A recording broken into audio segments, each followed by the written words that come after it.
right, thank you, Mickey. That's my wife. I'm Conrad, and I just want to say goodbye, everybody. Sorry about the thick American accent, but that's what I got.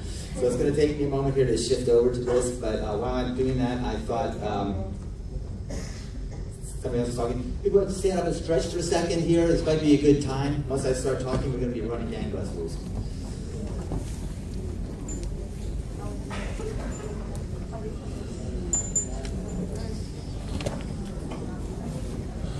All right, so this is both of our first trip here to Australia. So we hope everybody keeps doing good stuff down here. We're very excited to be here for the first time. What Mickey was talking about, while people are still moving around, just a little bit of background here. Mickey, we have a project here called Human Rights in the Drug War, where we show the faces of people who are in prison for marijuana and explain those penalties. A lot of the people in the U.S. didn't even know about how bad the penalties are until we got out there with these photos and really educated them. And likewise, she's the director of the Cannabis Consumers Campaign, which is also asking the consumers of cannabis to show their faces and demand their rights. I've been involved with this since 1988. It started over an argument. Somebody told me that there was nothing I could do to change the drug war and legalize marijuana. And I don't like being told that there's nothing I can do. So I formed a group called the Business Alliance for Commerce in Hemp. I've written a number of books, and I'm now a recognized expert globally, but in the United States I'm an expert, I testify in courts. And so I've had experience of getting as much as 28 years in prison taking off a person's sentence because of the work I've been doing. It's incredibly rewarding to do that kind of stuff. I feel like working in the cannabis reform issue, we work for the environment, we work for the community, we work for science, we work for medicine, etc. It's a lot of hard work, but we've seen a lot of good returns. And so what Mickey was giving you is kind of where we stand now. I'm going to be talking more about how we got here and where I think we're heading. And so we'll start off, I'm calling this New Frontiers in Cannabis. Let's go straight to it. Cannabis is basically the great resource. It's, for the most time of human history, it's been the most cultivated plant we've had. In fact, if you take the word agriculture, you notice that it includes in it the word culture. And in fact, the matter is, it was the ability to grow our own food and grow our own crops that gave people the time and the leisure to develop the arts and the sciences. And when it came to literature, where did they get the paper? They got it from cannabis. So it's really incredibly important to us throughout history. The earliest use probably is a food crop. And one of the reasons we believe that is because the contents of the hemp seed are the closest of any plant to what humans have in terms of the combination of essential proteins and essential fatty acids. It gives our bodies the essential nutrients that we need to build up the other nutrients in our system to keep our bodies healthy and strong. At the same time, the fibers of the plant were being used to make everything that were for many time. Before people discovered to use bricks, fire to fire bricks and make them strong, they used the fiber of the hemp plant in the clay to strengthen bricks. We know this from archaeological evidence. We know that the earliest civilizations all grew hemp, except for in the Americas where they didn't have the plant. We know that all of the first books on medicine all refer to cannabis, and we know that the first books on cooking talk about making food products with cannabis. So it goes back that far in our history. The ropes, and which I would like to thank the group from Nimbum for all this beautiful signage which you brought there, Michael, and also for this rope over on the side there, because that's the essential character of this plant. It has the strongest, longest natural soft fiber of anything. So that meant that you can make a rope that was longer and stronger and weighed less if it was hemp than from anything else. Not only that, but it's relatively resistant to salt water, which meant that it endures more. It's mold resistant, so it doesn't mold as quickly. So it's just the best fiber that humans had. In fact, the word hemp became to use as the standard for all the other fibers. That's why they say, like they call sisal and other things, they call them a kind of hemp, is to compare it to the cannabis because it's so critical to our ancestry. it's the foundation and the food and the medicine of great empires. And so that means that the hemp sales powered the age of discovery here. How did the Europeans manage to get to Australia? How did they manage to get to the United States and the Americas? It was because they had hemp growing. And once they got there, what were they required to do? Well, in the United States, you had to grow hemp. In order to colonize the United States from Britain, you had to promise that you would return hemp back to the crown because they wanted that hemp to continue to grow their empire. So it became essentially the fiber of history and also the natural medicine of history. China in particular, India, Africa, it came late to Europe. But at the same time as it was being used as a food crop, as a fiber crop, and as a medicinal crop, it was being used for something else too, and that was for the spiritual connection that cannabis brings to the human body that connects us to nature itself. In many ways we say that, or at least I would say, that hemp is the closest thing to a human in the plant world, and that humans are the closest thing to cannabis in the animal kingdom. Because we're so closely related to each other in the way that we produce things. And many of the world's great religions came back or were tied initially to cannabis itself. In fact, Zoroaster, one of the first monotheist religions in the world, the story of how they came to the conclusion that there was only one God, he rode up on a cloud of hemp smoke, hashish smoke. And he passed all the other gods, and he realized those gods were just manifestations of the greater God that tied us to the world. And so a lot of the things that we take for granted nowadays, the reason that we have them to take for granted, I'm sorry, these are reading glasses, so I have to keep putting them up and down depending on what I'm doing here, it has to do with what our ancestors did with it. And it was also a plant that has a flower that gives people pleasure and fun. And we have the Scythians and the Thracians. The Greek historian Herodotus wrote about how when there was a leader of the either of these groups that died, what the people would do to purify themselves is they would build a hut out of sticks and mud. They would make a fire and they would bring in the branches of the cannabis flowering branches into it, put them in there, and they would emerge purified and howling with laughter. Now, howling with laughter sounds like a lot of fun. To me, anyway. Then there was the Hashishians. You know, Muhammad told the Muslim world not to use alcohol. Why? Violence, brutality, loss of control, all the things that go along with alcohol. And so it became the alternative for the Muslim world through much of this period of the greatest expansion of the Muslim culture in the time period when so much was done to accomplish. I mean, we think of the Muslim world now, we understand there's a very complex situation, but people often look at it and think, well, these guys are regressive, pushing us back to the 19th century or something like that because of what we see happening with some of the, I'll use the word terrorism, I don't like it particularly, but just to make a common understanding. But the fact of the matter is that hashish and cannabis, that it was the Muslim world that understood the importance of hygiene and cleanliness when the Europeans were living in dung. And going through the Black Ages, it was the Muslims who were expanding the knowledge around the world. The ones who were using cannabis were the ones who preserved civilization from the Romans to the modern era. That's how important it was to them. And then we have the untold story of this whole thing, is that when we talk about cannabis, and people say, well, people shouldn't use cannabis, the fact of the matter is that in your own body, you're producing many of the same compounds. It's the endocannabinoid system that we have in ourselves that matches the phytocannabinoid system that's in the plants, and the meshing of those two things that helps us to function as human beings. We've discovered there's a system that we never even knew about. It's like we never knew we had a nervous system, or we never knew we had a digestive system. In the past 20 years, we've learned that it's the cannabinoids, the endocannabinoid system, that modulates our other body systems. So that's why it affects us so widely. That's why when people have gastrointestinal problems, that when they smoke cannabis, if you can't eat, it helps you eat. If you sometimes people when they smoke it, it stops it from eating so much because it depends upon whether your endocannabinoid system lacks enough cannabinoids in them that you can smoke cannabis or consume it, and then it bolsters your system. But if your system is hyperactive, it has the opposite effect, that when you use a lot of cannabis, that it oversaturates your system and it resets. It's like turning your computer off and then back on when you're having a problem. That's what cannabis does to our different body systems. And of all the systems that it ties into, what it does not tie into are the autonomic systems. In other words, it can't stop you from breathing. It can't stop your heart from beating, so it can't kill you. No matter how much you eat, you might have a really bad time. You might feel like you're dying, but you're not really going to die. That's the magic of this plant, is that it affects all the things that we need it to work on, and the things that it could hurt us, it leaves them alone.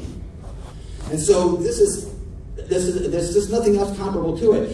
We've got the different strains of cannabis. We've got the fact that the world's literature was passed around by the printing press using hemp paper to make that paper. We've got the fact that the ships around the world that helped us to explore and to discover the world were made out of hemp.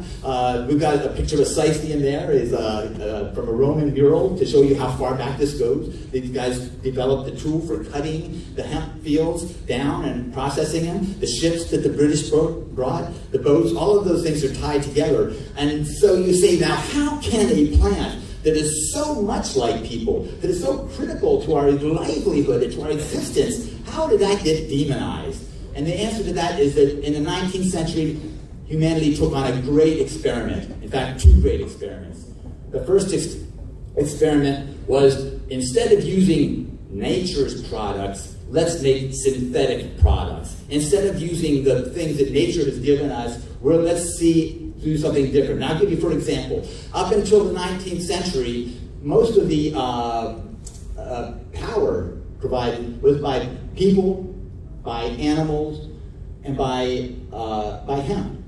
And the reason I say that is because how did they sail the ships? They used hemp to capture the wind and to move the ships around. How did they mill the wheat before they made their food? They used hemp to capture the wind and turn the millstones around, or alternatively, they used hemp to capture the water from a stream and to turn it around. And so what happened in the 19th century was they came up with a different idea of how to do it. They said, well, instead of using all these natural things that we've been using for 10,000 years that have worked perfectly well, let's try something different. Let's start burning wood, and then we'll use that to heat water, and then we use the heat of the water to start turning the things around.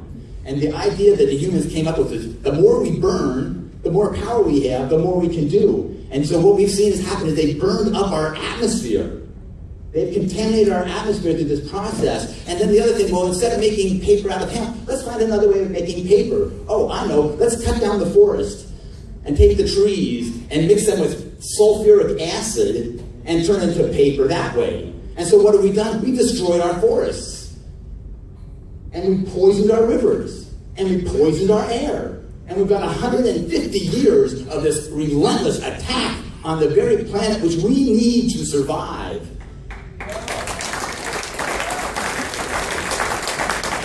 And so this huge technological shift happened, but then something else happened, because the medical industry made a big change. The medical industry went from botanicals, using plant medicines, to using single molecule medicines. In other words, take that plant and turn it into something else. Take that plant and extract something out of it. And at the beginning of the 20th century, there was a major takeover of the healthcare around the world. And it was taken over by the pharmaceutical industry. And that was the industry that was behind the bans on cannabis around the world. The technological change was simply because they had changed different resources. But when it was medicine, it was something more insidious. It was another group that wanted to tell you what you could put in your body and how you were to then to treat yourself. And then the next thing that came along was the Prohibition movement. And the Prohibition movement started off with a good idea. It said, you know, people are drinking too much alcohol, they're having problems. People should temper their use of alcohol. And it was called the temperance movement. Then they shifted to something else. They said, well, some people just can't handle alcohol. So then it became the abstinence movement. You shouldn't drink alcohol if you can't handle it. Turns out that some people who can't handle their alcohol can't stop drinking. And so it became prohibition, which is like, I don't like you drinking, you should be in jail for that. And so prohibition came over the world where people tell you how to live your personal life in ways that no one had ever thought of before. They never thought about telling you what you could do with your own body before. Until that time, they would tell you, well, you have to work, you have to go to war, you have to do this, you have to bow down to the king, you have to give tribute. But they never thought of, well, they're going to tell you your own body, how you can have your own body in your life. And so this was a huge thing that went forward at the beginning of the 20th century. But behind it, there was a whole other group of unseen forces, like the DuPont Corporation, who were invested heavily in creating the petrochemicals that are polluting the world to this day. They saw that hemp was a threat to them because at the beginning of the 20th century, technology caught up with hemp. And so people didn't have to be burning and slashing and cutting and destroying. We could have farmers growing, producing, really creating wealth from this ground. A seed this big, you put it in the ground, it grows into a plant 15, 20 feet tall. You can make your food out of it. You can make your clothing out of it. You can make your housing out of it. But guess what? That cuts out the big corporations and the financial interest and the DuPonts and the big polluters, and they didn't like that idea. So they were hiding behind the scenes with the Marijuana Tax Act, which they finally brought forward to it. And so the prohibitionists came out with the sense that everything that was bad about alcohol, marijuana was worse than that.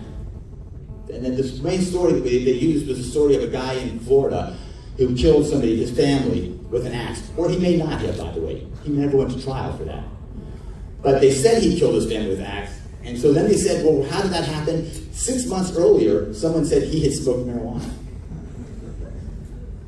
And so, obviously, it must have been the marijuana, right? Well, the fact of the matter is quite different from that, as usual, which was that the reality was that there was he was an Italian family. They were in Florida where the mafia were sending out hit squads using hatchets, killing people. There was a whole series of axe murders before and after he was arrested. There was no proof that he had ever smoked marijuana. And so the question came to people's mind, well, how could it be 6 months later before it would affect him? It doesn't make any sense. And then the drug warriors had an idea. They said, well, that's why marijuana is so dangerous. You smoke it, it seems like fun. Your friends smoke it, they look normal. Then 6 months later, they come at you with an axe. So don't believe what your eyes see. Don't believe your own experience, because 6 months later, it will come at you with an axe. And so using that kind of fear, it's irrational fear, but it's fear. And that's what everything is based upon practically nowadays. All of our politics is based upon fear. And so this was what they used against cannabis to get things going there. But the hidden agenda was racism. Because what this was really about was rounding up black Americans and Mexican Americans and putting them in prison. And it turned out that there were some white people who got caught up in the net, but you know, they didn't really care. Why? Because these are white people who were mixing and mingling with the blacks and the Mexicans. And to the white supremacists who had the idea of manifest destiny that the white European powers were to take over the world, white people hanging out with Mexicans and blacks and people from India and Muslims, that was horrible. And so it was perfect for them. They were able to go after the Muslims who used cannabis, the Hindi who used cannabis, the Mexicans who used cannabis, the African Americans who used cannabis, and all the white people who used cannabis with them in one fell swoop. And so here's your guy, Harry J. Anslinger. He's working with the federal alcohol enforcement campaign. He's in charge of sending around goon squads, as we call them, thugs, of police with guns and clubs and hatchets, chopping down stills, arresting people, dumping out the beer and the wine and so forth. And all of a sudden, in 1933, alcohol prohibition ends in the United States. Why? Because of the drug gangs, the alcohol gangs, Al Capone. They discovered that by making alcohol illegal, it created such a black market that we created the basis of organized crime that still haunts the world today. And so that meant that Harry Anslinger and his thugs were out of a job.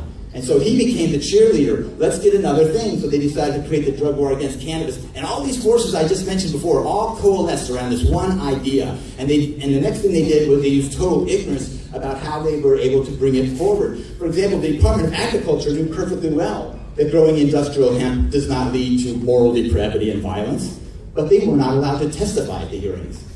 The Institute on Mental Health had done research on it, and not only had they done that, but they had found out that there was no instances of anyone having actually been connected between marijuana and any of these crimes that were being mentioned, and that in fact, the matter, no farmers, workers was changing from to using marijuana as a result of working in the hemp fields, and that in fact, the people who used marijuana, that they had no other thing they could identify harmful about them in society, and that marijuana was less addictive than coffee. Caffeine is more addictive than marijuana. And they knew all that, so how did they handle it at the government level? They did not allow them to testify. So Congress never heard any of that.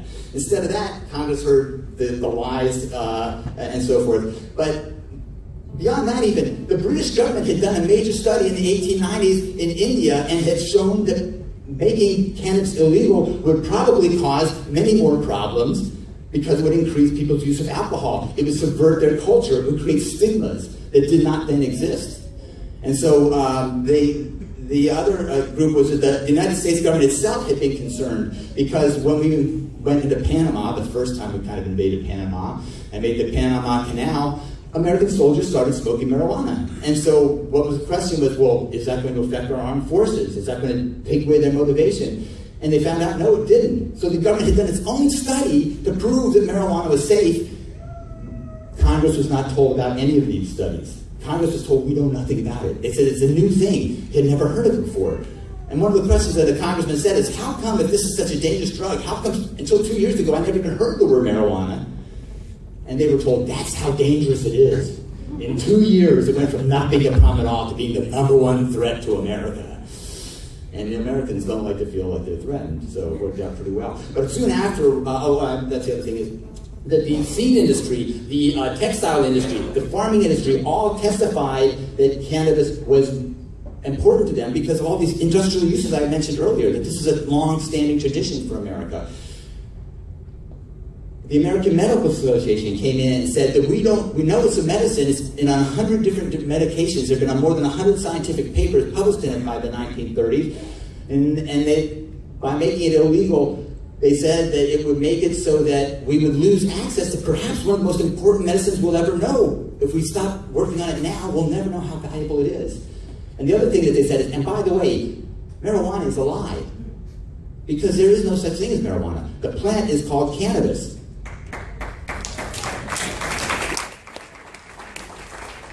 And that, my friends, is what we call the bait and shift, bait and switch. You go in, you say it's one thing, and it turns out you're banning something else. And at the end of the hearings, they were asked 2 questions. The first one was, how is it going to affect our farmers? And they were told, it will not affect farmers. Farmers can grow hemp just like they always have. It's not going to make any difference. And they said, well, what about the American Medical Association? What do they think? And they were told, the American Medical Association is right behind this law. They want it banned. 2 more lies. And so this is the foundation of lies that came forward, that was put forward to get the whole thing. And then, so we give this government agency the authority to create regulations and to issue licenses and to permits and tax stamps. And here was their plan. They never issued any licenses, permits, or tax stamps. So even though they had a system that they designed to allow people to do things, they were simply just not going to allow them to do it. And so this whole thing moves forward again, and they erased from history the truth about cannabis. And the cost of it has been amazing. The destruction of our planet's lungs, the forests, the destruction of family farms, and the ancient domestic seed lines, domesticated seed lines that had been derived from China and so forth around the world had been brought to America, created the biggest seed bank in the world for cannabis. They destroyed that whole seed bank. The global cannabis cultures went under attack everywhere. The creation of drug gangs and the drug war industrial complex came into place. It provides a cover for racism, classism, anti-science, anti-liberty, and now whole generations have grown up in a global climate of fear and hysteria that's based upon nothing, and it's costing millions and billions of dollars. But then the first wave of reform came on. This is where the Beatles did, and so forth. Because in this whole story about being an axe murderer, all of a sudden the Beatles were saying, all you need is love.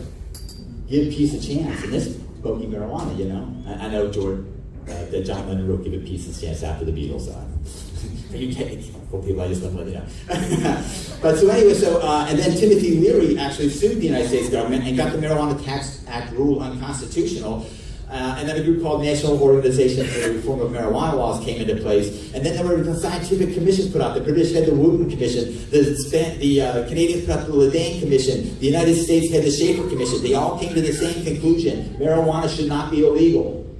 The national commissions that looked at it all agreed it should not be. So what happens instead? Richard Nixon declares war on drugs. The United Nations forms a single convention treaty on narcotic drugs to go after cannabis. And not only that, but to eradicate all the ancient cultures that still revered and understood the value of cannabis, to target them specifically and erase them from the face of the earth. Further studies became done as a result of the first backlash. They went to Jamaica and they did the studies, and they came up with something they called the the motivation effect. They said the people who can't get along at work, or if the work is too hot and crummy, if they smoke marijuana, they don't mind. They stop arguing with each other and they get the work done.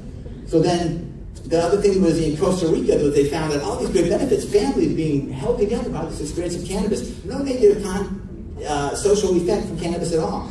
And so the Consumers Union came out and did a research of all these different studies around the world and said marijuana should be legal. And then the Congress took a step and they said, well, what we need is to look at this scientifically. So they created the Controlled Substance Act.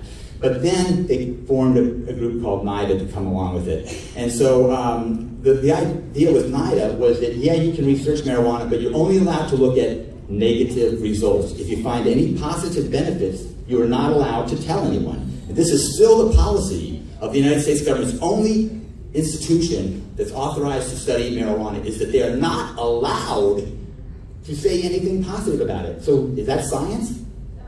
I say it's bullshit, frankly. Oh, I'm sorry. That's an American colloquialism. Anyway, so the movement started to move forward. People saying, wait a second, now we're looking at a second look at all these things and everything's looking like it's not so bad after all. So then Ronald Reagan gets selected. Oh my God, what a disaster that was. Reagan gets into office, and so he creates the Omnibus Crime Act. And it says that the Bill of Rights no longer applies when it comes to drugs. Your protection of your property, if it's drugs, is out the window. Your protection of your privacy, it's gone out the window if it's drugs. Your right to a fair trial, it's gone if it involves drugs. Just being charged with the drug was enough that you lose your property. You didn't have to actually be convicted of anything. A conspiracy law meant there didn't even have to be any drugs. Someone talking to you about drugs could send you to prison. And that's still the case to this very day. The only thing that's been changed is that they now have an innocent owner provision about people who whose property is involved in a drug thing. You have to know about it. You don't have to be anything else, but you do have to know about it. And then the other thing that Reagan did is he created this media campaign, television, radio, etc., and in the schools, indoctrinating, propagandizing children about lies about marijuana. And then as a result of this big crackdown that was happening in the United States, the marijuana supply, which had been coming from Mexico, it used to be you could go to Mexico, pick up some marijuana, come home, no big deal. Well, it changed. The only way to get the drugs from Mexico is through what? Through international drug cartels. So the United States policy created the drug cartels that are such a problem around the world today, and has led to 50,000 people being killed in Mexico in the past few years over the drug war. And meantime, of course, in the basement of the White House under Reagan, we have cocaine being used to raise money to buy arms to arm an illegal war in Central America, the Iran-Contra affair, for which no one was punished, even though a young guy on a street corner with a piece of crack smaller than your fingernail could go to prison for 100 years, basically, if they trumped up the charges right. Charge him extra for intent to sell, charge him extra for having a weapon, charge him extra for being a career criminal. They stacked on all these things, and then they make mandatory minimum sentences so that the judge thought, this isn't fair.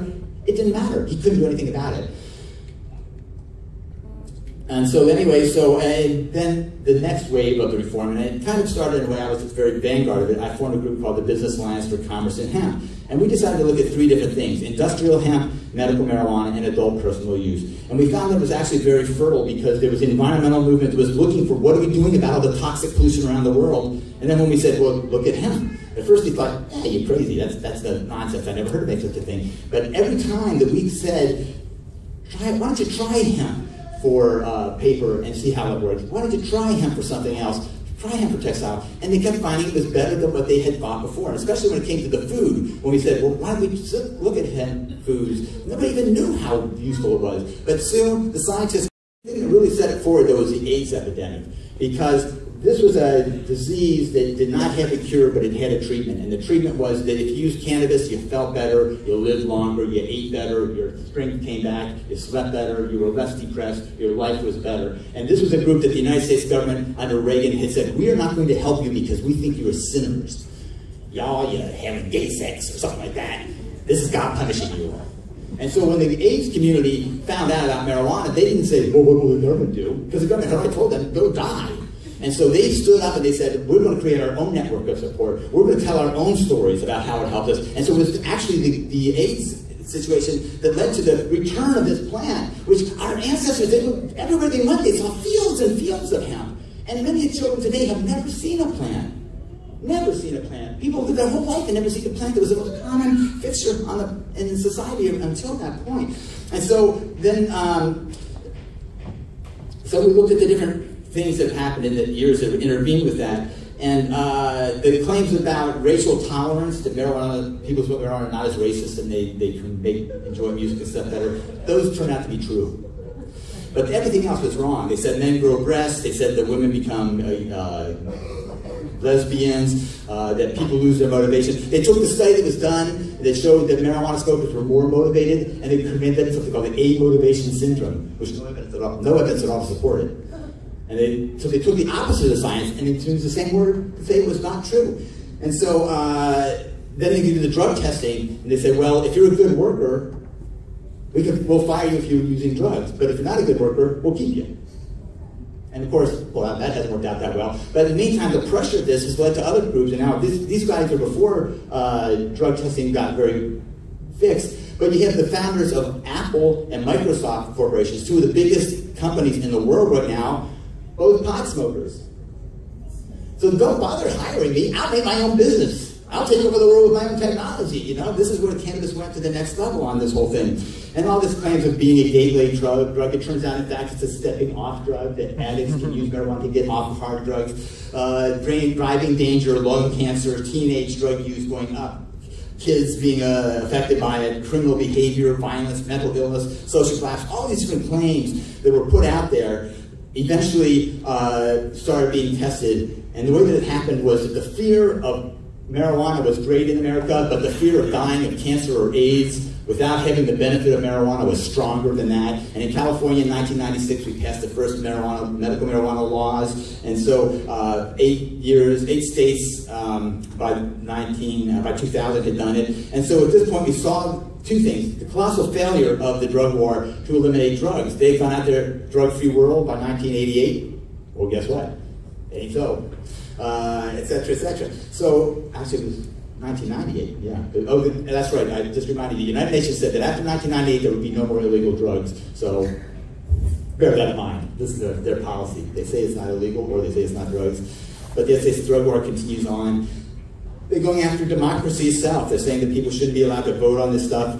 But after Proposition 215, California allowed for scientific research, and the science came back and started challenging all these different things, and we got to see people and observe that things were not the way they said. People who see hemp products realize that it's not a scary plant. Even though this industry is 75 years behind the rest of the industry because of the drug war, it's catching up fast and it's coming on strong. The medical marijuana use is now legal in 26 states. Friends and families members are more open about their use, and it makes it more accepted to people when they see that their next door neighbors are marijuana smoker and they haven't been a problem, etc. Longitudinal studies on the effects of health and society have shown not only does marijuana not cause lung cancer, but in fact, people who smoke marijuana have fewer lung cancers than people who don't smoke anything. And so the research just keeps coming in more and more. Kaiser Permanente did a long-term study. 18 years after Proposition 215, now 4 states have legalized marijuana. And the data just keeps coming in. Even heavy cannabis smoking is not linked to lung cancer or those kind of problems. And we have demographic data to show that in the states where marijuana has been legalized, not only do we not have a big epidemic of hard drug use, there's less hard drug use. Not only do we not have a massive spike in teenage drug use went down. Not only have there been more mental illness problems. And this is very important because I believe this is something that is a common lie told out here. And throughout the UK, the Associated Nations, they say that marijuana is associated with an increase in schizophrenia. Well, guess what? When marijuana use went up, schizophrenia did not go up. So what does that tell you? It tells you that's bullshit. What it tells you is that they said that less than 1% of the population has schizophrenia, and 1.4%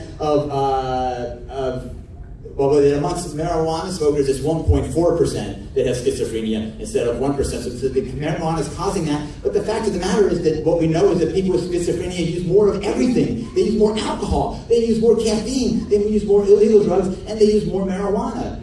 It doesn't mean that marijuana is causing it. It means that people who have mental problems and need help look for relief wherever they can find it, and marijuana is one place where they can find it, and so that's where they go. But if it was really marijuana causing the problem, we would see an increase in cases of psychosis, and that has simply not happened. It's a lie to say that. And in fact, driving fatalities has gone down when people say about it being more dangerous for drivers. Teenage use has gone down. So what, oops, let's go to that thing.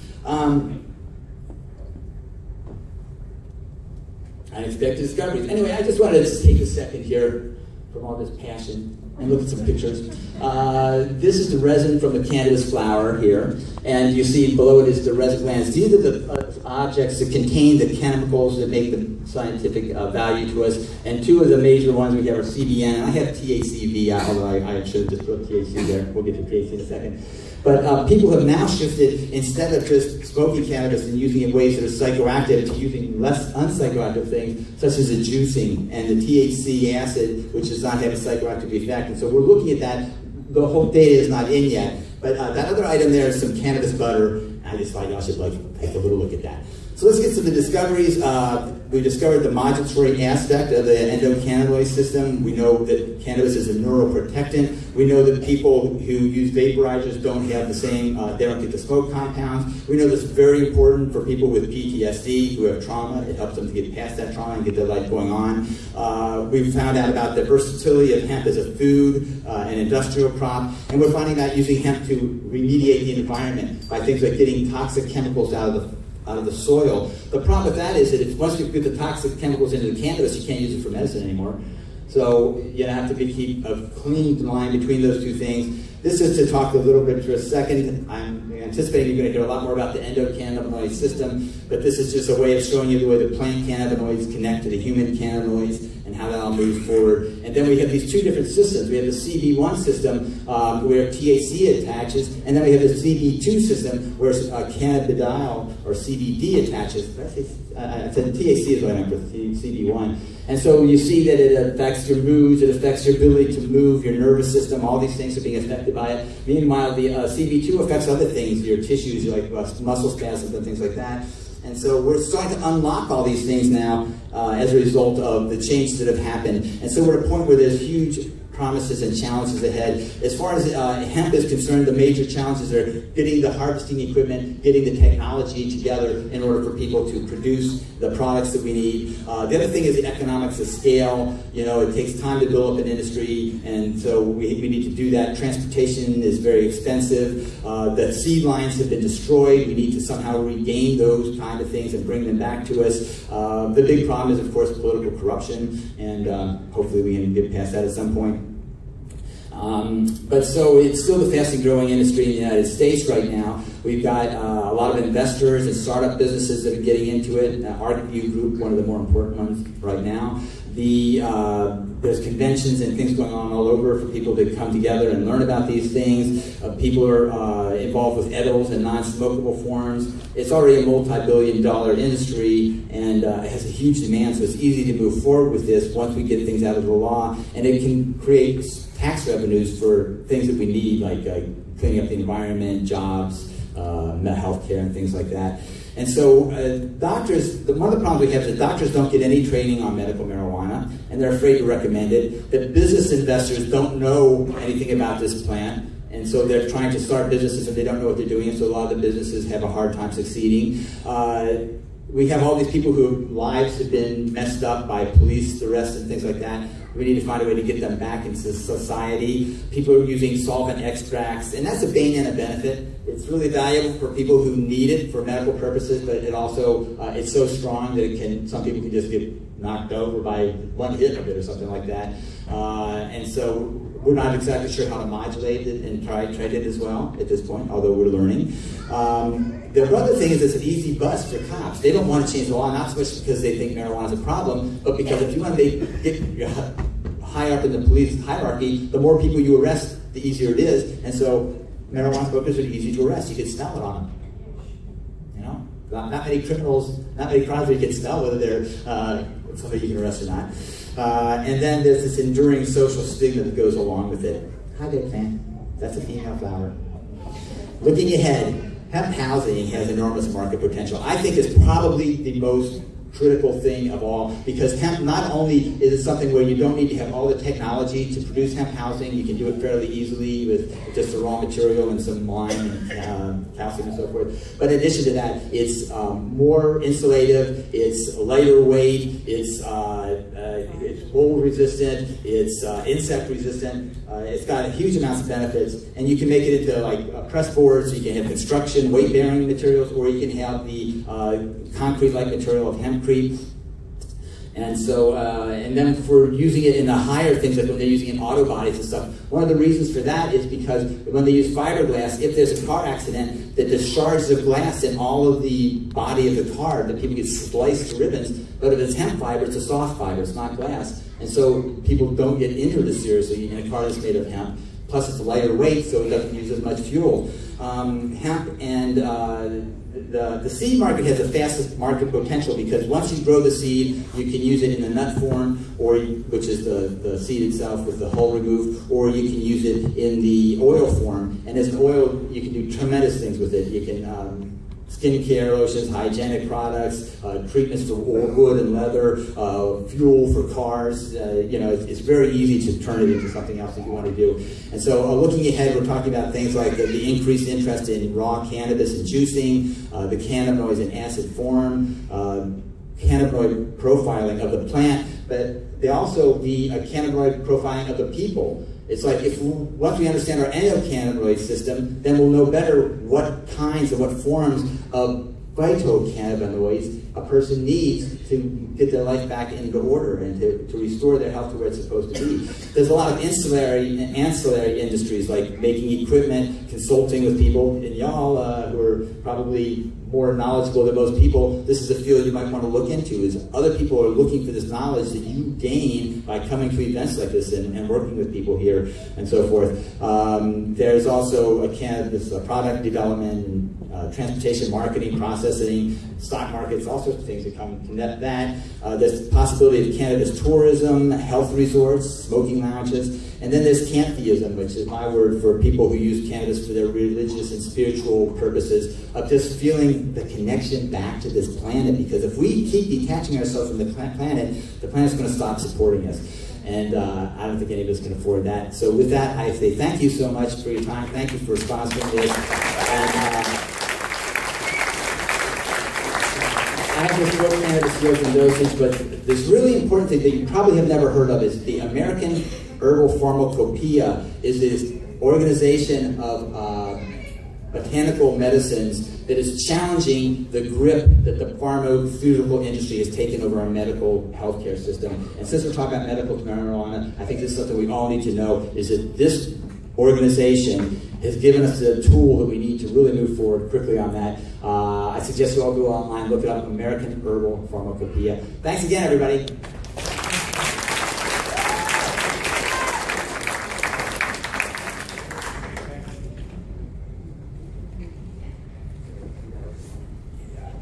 Thank Chris very much.